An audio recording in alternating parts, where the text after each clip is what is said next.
അസ്സലാമു അലൈക്കും വറഹ്മത്തുള്ളാഹി വബറകാതുഹു. അൽഹംദുലില്ലാഹ് അസ്സലാത്തു വസ്സലാമു അലാ അംബിയാഇൽ മുർസലീൻ വഅലാ ആലിഹി വസ്വഹ്ബിഹി അജ്മഈൻ. അഊദു ബില്ലാഹി മിനശ് ശൈത്വാനിർ റജീം. ബിസ്മില്ലാഹിർ റഹ്മാനിർ റഹീം. ഹുവല്ലദീ അർസല റസൂലഹു ബിൽ ഹുദാ വദീനിൽ ഹഖ് ലിയുദ്ഹിറഹു അലദ്ദീനി കുല്ലിഹി വലൗ കരിഹൽ മുശ്രികൂൻ. വഖാല അൻ-നബിയ്യു സ്വല്ലല്ലാഹു അലൈഹി വസല്ലം وإني والله ما أخاف عليكم أن تشركوا بعدي ولكن أخاف عليكم أن تنافسوا فيها كما قال صلى الله عليه وسلم.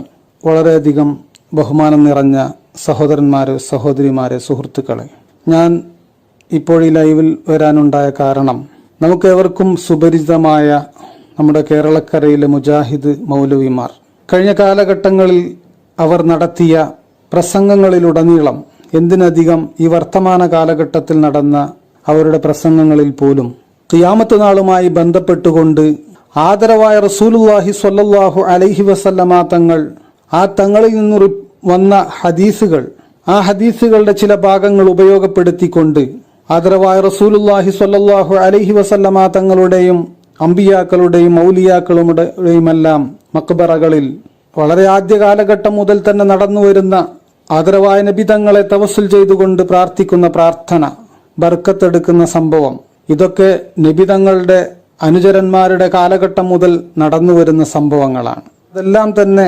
വിഗ്രഹാരാധനക്ക് സമമാണ്, തുല്യമാണ് എന്ന് വരുത്തി തീർക്കുവാനുള്ള ഒരു ശ്രമം കഴിഞ്ഞ കാലഘട്ടങ്ങളിലും ഈ വർത്തമാന കാലത്തിലും അവർ നടത്തിക്കൊണ്ടിരിക്കുന്നു. അതുമായി ബന്ധപ്പെട്ടുകൊണ്ട് മുജാഹിദ് മൗലവിയുടെ പ്രസംഗങ്ങളിലേക്ക് നമുക്ക് പോകാം. വിഗ്രഹാരാധന എന്ന് പറയുമ്പോൾ നിങ്ങൾ ആരും ചിന്തിക്കേണ്ടതില്ല. വെറും വിഗ്രഹങ്ങളെ ആരാധിക്കുകയും അവർക്ക് പ്രാർത്ഥനകളും അതേപോലെ ആരാധനകളും അർപ്പിക്കുക മാത്രമാണ് ഈ പറഞ്ഞതുകൊണ്ട് ഉദ്ദേശിക്കുന്നത് എന്നാരും മനസ്സിലാക്കേണ്ടതില്ല. മറിച്ച് ഖബറിനെ ആരാധിക്കുന്നതിനെയും വസനി എന്ന പ്രയോഗമാണ് നബി സല്ലല്ലാഹു അലൈഹി വസല്ലം നടത്തിയിട്ടുള്ളത്. പ്രസിദ്ധമായ നബി സല്ലല്ലാഹു അലൈഹി വസല്ലമയുടെ പ്രാർത്ഥന നിങ്ങൾ കേട്ടിട്ടുണ്ടാകും. അല്ലാഹുമ്മ ലാ തജ്അൽ ഖബരി വസനൻ യുഅബദ്, അല്ലാഹുവേ എൻ്റെ ഖബറിനെ ആരാധിക്കപ്പെടുന്ന ഒരു വിഗ്രഹമാക്കല്ലേ എന്ന് നബി സല്ലല്ലാഹു അലൈഹി വസല്ലം ദുആ ചെയ്തിരിക്കുകയാണ്. വളരെ ചിന്തനീയമായ ഒരു പ്രവാചക വചനമാണത്. ബഹുദൈവാരാധകരായ ആളുകൾ അവരുടെ ആരാധ്യ വസ്തുക്കളുടെയും വിഗ്രഹങ്ങളുടെയും മുമ്പിൽ വെച്ച് നടത്തുന്ന പ്രവർത്തനങ്ങൾ ഒരാൾ ഒരു ഖബറിന്റെ മുമ്പിൽ വെച്ച് നടത്തുകയാണെങ്കിൽ അവർ നടത്തുന്നത് എന്തൊക്കെയാണ്? നേർച്ചയാക്കുന്നു, അവിടെ വെച്ച് അറവ് നടത്തുന്നു, അതിനെ തവാഫ് ചെയ്യുന്നു, വലയം വെക്കുന്നു, ചുറ്റുന്നു, അവിടെ വിളക്ക് കത്തിക്കുന്നു, ആ വിഗ്രഹത്തോട് അതല്ലെങ്കിൽ ആരാധ്യ വസ്തുവിനോട് പ്രാർത്ഥിക്കുന്നു, സഹായം തേടുന്നു, അങ്ങനെ ഒരുപാട് പ്രവർത്തനങ്ങൾ. അതൊക്കെ ഒരു ഖബറിന്റെ മുമ്പിൽ വെച്ച് നടത്തുമ്പോൾ, അതല്ലെങ്കിൽ ഒരു ഖബറാളിയോട് നടത്തുമ്പോൾ ആ ഖബറിനെ അത് വസനാക്കലാണ്, വിഗ്രഹമാക്കലാണ് എന്ന് നമ്മൾ അതിൽ നിന്ന് മനസ്സിലാക്കേണ്ടതുണ്ട്. നിങ്ങൾ ആലോചിച്ചു നോക്കൂ, ഈ പ്രവൃത്തിയല്ലേ ഇന്ന് ലോകത്ത് പലയിടത്തും നടക്കുന്നത്, നമ്മുടെ നാട്ടിൽ നടക്കുന്നത്. നമ്മളിത് കാണുന്നില്ലേ, അറിയുന്നില്ലേ സഹോദരങ്ങളെ? അപ്പൊ ഞാൻ മുമ്പ് സൂചിപ്പിച്ച ഈ പ്രവാചക വചനങ്ങളെല്ലാം അവസാന കാലഘട്ടത്തിൽ ദുഷിച്ചു പോകുന്ന പണ്ഡിതന്മാരുടെയും അവരുടെ ആദർശത്തെയും കുറിച്ച് നമ്മുടെ പ്രവാചകൻ സ്വല്ലല്ലാഹു അലൈഹി വസല്ലം നമുക്ക് മുന്നറിയിപ്പ് നൽകിയിരിക്കുകയാണ്. ആദരവായ റസൂലുള്ളാഹി സ്വല്ലല്ലാഹു അലൈഹി വസല്ലമ തങ്ങൾ തന്റെ അവസാന കാലഘട്ടത്തിൽ പ്രാർത്ഥിക്കുകയുണ്ടായി. അല്ലാഹുമ്മ ലാ തജ്അൽ ഖബരി വസനൻ യുഅബദ്, അല്ലാഹുവേ എൻ്റെ മഖ്ബറ, എൻ്റെ ഖബറിടം ഒരിക്കലും പൂജിക്കപ്പെടുന്ന ഒരു വിഗ്രഹമാക്കി മാറ്റരുത് തമ്പുരാനെ എന്ന് അവിടുന്ന് തന്റെ അവസാന കാലഘട്ടത്തിൽ പ്രാർത്ഥിക്കുകയുണ്ടായി. വിശ്വാസികളായ നമ്മെ സംബന്ധിച്ചിടത്തോളം ഒരു കാര്യം സ്പഷ്ടമാണ്. ആദരവായ നബി തങ്ങൾ ഇത്തരം ഒരു പ്രാർത്ഥന നടത്തിയാൽ ആ പ്രാർത്ഥന സ്വീകരിക്കുക തന്നെ ചെയ്യുമെന്ന കാര്യത്തിൽ നമുക്കൊരു അഭിപ്രായ വ്യത്യാസം ആർക്കുമില്ല. അതുകൊണ്ട് തന്നെ ഇവിടെ മുജാഹിദ് മൗലവിമാർ മഖ്ബറകളെ ഔസാനാക്കുക, ആദരവായ നബി തങ്ങൾ പരാമർശം നടത്തിയിട്ടുണ്ട്. അതുകൊണ്ട് തന്നെ അത്തരം സംഭവങ്ങളാണ് ഇന്ന് മഖ്ബറകളിൽ നടന്നു വരുന്നത് എന്ന് വരുത്തി തീർക്കാനുള്ള ഒരു ശ്രമം തന്ത്രപരമായിട്ട് അവർ നടത്തിക്കൊണ്ടിരിക്കുകയാണ്. എന്താണ് ഇതിന്റെ യാഥാർത്ഥ്യം നാം പരിശോധിക്കേണ്ടതുണ്ട്. നമ്മുടെ ബഹുമാനപ്പെട്ട റഫീഖ് സലഫി പറഞ്ഞ ആ ഹദീസിൽ നമുക്ക് കാണാം, ലാ തഖൂമുസ്സാ ഹത്താ തൽഹഖ ഖബാഇലു മിൻ ഉമ്മത്തി ബിൽ മുശ്രികീൻ വഹത്താ യുഅബദൽ ഔസാൻ وإنه سيكون في أمتي 30 كذابون كلهم يزعم أنه نبي وأنا خاتم النبيين لا نبي بعدي أو كما قال صلى الله عليه وسلم. ആദരവായ റസൂലുള്ളാഹി സ്വല്ലല്ലാഹു അലൈഹി വസല്ലമ തങ്ങൾ പറയുന്നു, ലാ തഖൂമുസ്സാ, ഖിയാമത്ത് നാൾ സംഭവിക്കുകയില്ല, ഹത്താ തൽഹഖ ഖബാഇലു മിൻ ഉമ്മത്തി ബിൽ മുശ്രിക്കീൻ, തന്റെ ഉമ്മത്തിൽ നിന്ന് ചില ആളുകൾ മുശ്രിക്കുകളോട് കൂടിച്ചേരുന്നത് വരെ, വഹത്താ യുഅബദൽ ഔസാൻ, ഏതുവരെ അവർ വിഗ്രഹങ്ങളെ ആരാധിക്കുന്നത് വരെ, വിഗ്രഹങ്ങൾക്ക് ഇബാദത്ത് ചെയ്യുന്നത് വരെ. തുടർന്നുകൊണ്ട് അവിടുന്ന് പറഞ്ഞു, തന്റെ സമുദായത്തിൽ 30ഓളം കസാബീങ്ങളായിട്ടുള്ള കള്ളപ്രവാചകർ ഉടലെടുക്കുമെന്നും അബൂബക്കർ സിദ്ദീഖ് റളിയല്ലാഹു അൻഹുവിന്റെ കാലഘട്ടത്തിൽ വന്ന മുനാഫിക്കുകളുടെ സംഭവവുമായി ബന്ധപ്പെട്ടുകൊണ്ടാണ് നബി തങ്ങൾ ഈ ഹദീസിന്റെ ഈ അവസാന ഭാഗത്ത് പരാമർശിച്ചത്. കേരള മുജാഹിദ് മൗലവിമാർ ഇവിടെ പറഞ്ഞുകൊണ്ടിരിക്കുന്നത് അമ്പിയാക്കളുടെയും ഔലിയാക്കളുടെയും എല്ലാം മഖ്ബറകളിൽ നടന്നുകൊണ്ടിരിക്കുന്ന പല പ്രവർത്തനങ്ങളും ശിർക്കും കുഫറുമാണ് എന്നാണ്. അഥവാ വിഗ്രഹങ്ങളെ ആരാധിക്കുന്നതിന് സമമാണ് എന്നവർ വ്യക്തമാക്കിക്കൊണ്ടിരിക്കുന്നു. യഥാർത്ഥത്തിൽ എന്താണ് വസ്തുത? ഈ ഹദീസിനെ നാം മനസ്സിലാക്കണമെങ്കിൽ ഞാൻ നേരത്തെ പറഞ്ഞു, 2 കാര്യങ്ങൾ നാം മനസ്സിലാക്കേണ്ടതുണ്ട്. ഒന്ന്, അള്ളാഹുവിന്റെ റസൂൽ വളരെ കൃത്യമായിട്ട് തന്നെ അള്ളാഹുവിനോട് പ്രാർത്ഥിച്ച പ്രാർത്ഥന സ്വീകരിച്ചാൽ അള്ളാഹു സുബ്ഹാനഹു വ തആല ഒരു കാരണവശാലും നമുക്കറിയാം നബി തങ്ങളുടെ മക്ബറയിൽ കഴിഞ്ഞ കാലഘട്ടങ്ങളിൽ നടന്ന തവസ്സുൽ ചെയ്തുകൊണ്ടുള്ള പ്രാർത്ഥനയാകട്ടെ, ഇസ്തിഗ്ഫാറാകട്ടെ, അതല്ലെങ്കിൽ ബർക്കത്തെടുക്കലാകട്ടെ, ഇത്തരം സംഭവങ്ങൾ ഇപ്പോഴും നബി തങ്ങളുടെ മക്ബറയിൽ നടന്നു വരുന്ന സംഭവങ്ങളാണ്. ഇത്തരത്തിൽ പഴയ കാലഘട്ടം മുതൽ തന്നെ നടന്നു വരുന്ന സംഭവങ്ങളെല്ലാം വിഗ്രഹങ്ങളെ ആരാധിക്കുന്നതിന് സമമാണ്, അതെല്ലാം തന്നെ വിഗ്രഹാരാധനയുടെ ഭാഗമാണ് എന്നാണ് ഇവർ പറഞ്ഞുകൊണ്ടിരിക്കുന്നത്. നമുക്കറിയാം, മഹാനായ ഇമാം നവവി റഹിമഹുല്ല, അദ്ദേഹം അതുപോലെയുള്ള മഹാന്മാരായ ഇമാമുകൾ വളരെ വ്യക്തമായി തന്നെ ഈ സമുദായത്തെ പഠിപ്പിക്കുകയുണ്ടായി. നബി തങ്ങളുടെ മക്ബറയിൽ പോയാൽ ഏത് രീതിയിലാണ് അവിടുന്ന് നാം അള്ളാഹുവിനോട് പ്രാർത്ഥിക്കേണ്ടത് എന്ന പ്രാർത്ഥന നബി തങ്ങൾക്ക് അഭിമുഖമായി നിന്നുകൊണ്ട് തന്നെ അള്ളാഹുവിനോട് തവസ്സുൽ ചെയ്തുകൊണ്ട് പ്രാർത്ഥിക്കണം. വലൗ അന്നഹും ളലമു അൻഫുസഹും ജാഊക ഫസ്തഗ്ഫിറുല്ലാഹ വസ്തഗ്ഫറ ലഹുമുർ റസൂലു ലവജദുല്ലാഹ തവ്വാബർ റഹീമ എന്ന ആയത്തിനെ മുൻനിർത്തിക്കൊണ്ട് തങ്ങളുടെ പാപങ്ങൾ കഴുകിക്കളയുവാൻ വേണ്ടി അള്ളാഹുവിനോട് പ്രാർത്ഥിക്കുവാനുള്ള നല്ലൊരു അവസരമാണ്, അള്ളാഹുവിന്റെ റസൂലിനെ തവസ്സുൽ ചെയ്തുകൊണ്ട് പ്രാർത്ഥിക്കുവാനുള്ള നല്ലൊരു അവസരമാണ് അവിടെ നമുക്ക് ഉള്ളത് എന്ന് മഹാന്മാരായ ഇമാമുകൾ നമ്മെ പഠിപ്പിക്കുന്നുണ്ട്.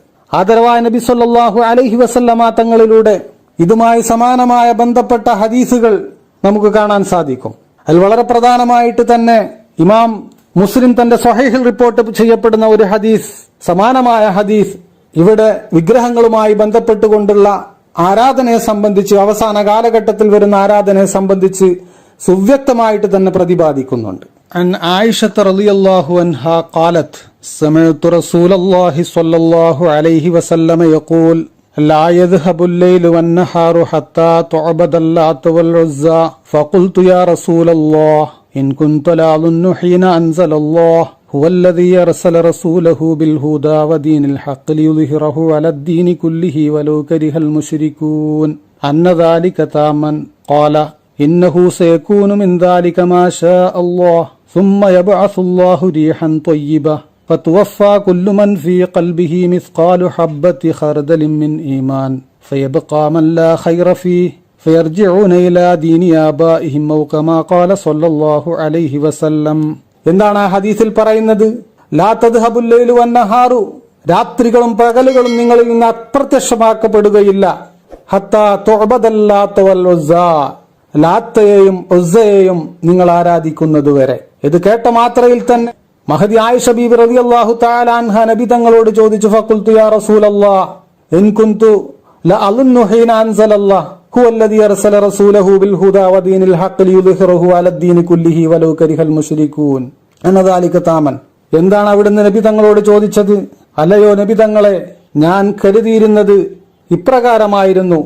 ഈ ആയത്ത് ഇറങ്ങിയതിന്റെ പശ്ചാത്തലത്തിൽ ഹുവല്ലദീ അർസല റസൂലഹു ബിൽ ഹുദാ വദീനിൽ ഹഖ്, അല്ലാഹു സുബ്ഹാനഹു വ തആല ആദരവായ റസൂലുള്ളാഹി സ്വല്ലല്ലാഹു അലൈഹി വസല്ലമ തങ്ങളെ ഈ സത്യദീനിന്റെ പേരിന്റെ സംസ്ഥാപനത്തിനു വേണ്ടി നിയോഗിച്ചത്, അതിന്റെ അടിസ്ഥാനത്തിൽ തന്നെ അലദ്ദീനി കുല്ലിഹി വലൗ കരിഹൽ മുശ്രികൂൻ, സത്യദീനിന്റെ സംസ്ഥാപനം ഇവിടെ നടക്കുകയും അത് മറ്റുള്ള എല്ലാ കുഫറിനെയും ഷിർക്കിനെയും എല്ലാം അതിജയിക്കുകയും ഇനി ഒരിക്കലും അത്തരത്തിലുള്ള ഷിർക്കൻ കാര്യങ്ങൾ ഒരിക്കലും തന്നെ അത്തരത്തിലുള്ള വിശ്വാസ സംഹിതകളുമായിട്ടുള്ള തന്റെ സമുദായം അതിലേക്ക് വീണ്ടും ആപതിക്കുന്നത് ഒരിക്കലും സംഭവിക്കില്ല എന്ന് തന്നെയാണ് ഞാൻ കരുതിയിരുന്നത് എന്ന് മഹദി ആയിഷ ബീവി റളിയല്ലാഹു തആല അൻഹ ആദരവായ റസൂലുള്ളാഹി സ്വല്ലല്ലാഹു അലൈഹി വസല്ലമ തങ്ങളോട് ചോദിച്ചപ്പോൾ അവിടുന്ന് റസൂലുള്ളാഹി സ്വല്ലല്ലാഹു അലൈഹി വസല്ലമ തങ്ങൾ പറഞ്ഞു, ഖാല ഇന്നഹു സയകൂനു മിൻ ദാലിക മാ ഷാ അല്ലാഹ്. വളരെ കൃത്യമായിട്ട് തന്നെ നബി തങ്ങൾ മഹദി ആയിഷ ബീവിയോട് പറയുകയാണ്, അത് വളരെ ശരിയാണ്. അല്ലാഹു സുബ്ഹാനഹു വ തആല സത്യദീനിന്റെ സംസ്ഥാപനം, ഈ കുഫറിനെയും ശിർക്കിനെയും അത്തരത്തിലുള്ള സർവ്വ കാര്യങ്ങളെയും അതിജയിച്ചു കൊണ്ട് തന്നെ ഇസ്ലാം ഇവിടെ സ്ഥാപിക്കപ്പെടുക തന്നെ ചെയ്തിട്ടുണ്ട് എന്ന കാര്യത്തിൽ ഒരു സംശയവുമില്ല. അത്തരത്തിലുള്ള ശിർക്കോ കാര്യങ്ങളോ ഇനി പിന്നാക്കം എന്റെ സമുദായത്തിൽ തിരിച്ചു വരും എന്നതിന് ഒരിക്കലും തന്നെ അങ്ങനെ വരും എന്നതിന് ഒരടിസ്ഥാനവുമില്ല എന്ന് മാത്രമല്ല, അല്ലാഹു സുബ്ഹാനഹു വ തആല ഒരു മന്ദമാരുതനെ അങ്ങ് അയക്കും. എന്താവശ്യത്തിനു വേണ്ടി? അവസാന കാലഘട്ടത്തിൽ നടക്കുന്ന ഖിയാമത്ത് നാളിനോട് അനുബന്ധിച്ച് നടക്കുന്ന ഒരു സംഭവമാണ് നബി തങ്ങൾ ഇവിടെ പറയുന്നത്. ഫതുവഫാ കുല്ലു മൻ ഫീ ഖൽബിഹി മിസ്ഖാലു ഹബ്ബത്തി ഖർദലിൻ മിൻ ഈമാൻ. ആ മന്ദമാരുതൻ ആഗതമായി കഴിഞ്ഞാൽ മനുഷ്യ മനസ്സുകളിൽ അണുമണി തൂക്കമെങ്കിലും ഈമാൻ അവശേഷിക്കുന്ന ആളുകൾ മുഴുവൻ മരണപ്പെടുകയും ചെയ്യും. എന്നതിന് ശേഷം ഫയബ്ഖ, ഇനി അവശേഷിക്കുക മല്ലാ ഖൈറ ഫീഹി, ഒരൽപ്പം പോലും ഖൈർ അവശേഷിക്കാത്ത ആളുകളാണ് പിന്നീട് അവശേഷിപ്പിക്കപ്പെടുന്നത്. ബാക്കി മുഴുവൻ മുസ്ലിമീങ്ങളായ ആളുകളും മുഅ്മിനീങ്ങളായ ആളുകളൊക്കെ തന്നെ മരിക്കും.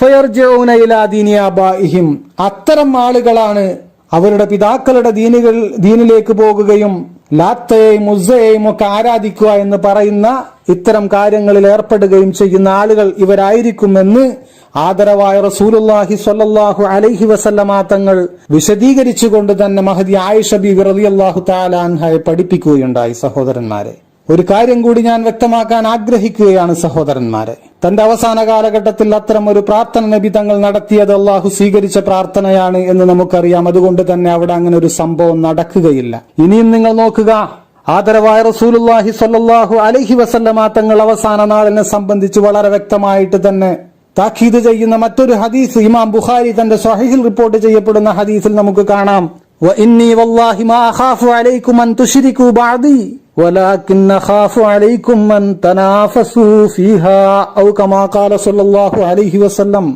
ആദരവായ റസൂലുള്ളാഹി സ്വല്ലല്ലാഹു അലൈഹി വസല്ലമ തങ്ങൾ ഇമാം ബുഖാരി തന്റെ സ്വഹീഹിൽ റിപ്പോർട്ട് ചെയ്ത ഹദീസിലൂടെ പഠിപ്പിക്കുന്നു, ഒരിക്കലും തന്നെ ഞാൻ എന്റെ വരാനിരിക്കുന്ന കാലഘട്ടത്തിൽ എന്റെ സമുദായത്തിനെ കുറിച്ച് ഞാൻ ഭയപ്പെടുന്നത് അവർ ശിർക്കിൽ അപതിക്കും എന്നതല്ല, മറിച്ച് ഞാൻ അവരെ കുറിച്ച് ഭയപ്പെടുന്നത് അവരിൽ സമ്പത്ത് കുന്നുകൂടുകയും ദുനിയാവിന്റെ അലങ്കാരങ്ങൾക്കു വേണ്ടി അതിൽ മതിമറന്നുകൊണ്ട് ദുനിയാവിന് വേണ്ടി പ്രവർത്തിക്കുന്ന ആളുകളായി അവർ മാറുമെന്നതാണ് ഞാൻ ഭയപ്പെടുന്നത്. ഇവിടെ ഒരു കാര്യം വ്യക്തമാണ്, അള്ളാഹുവിന്റെ റസൂൽ ഭയപ്പെട്ട കാര്യമാണ് നാം മനസ്സിലാക്കേണ്ടത്.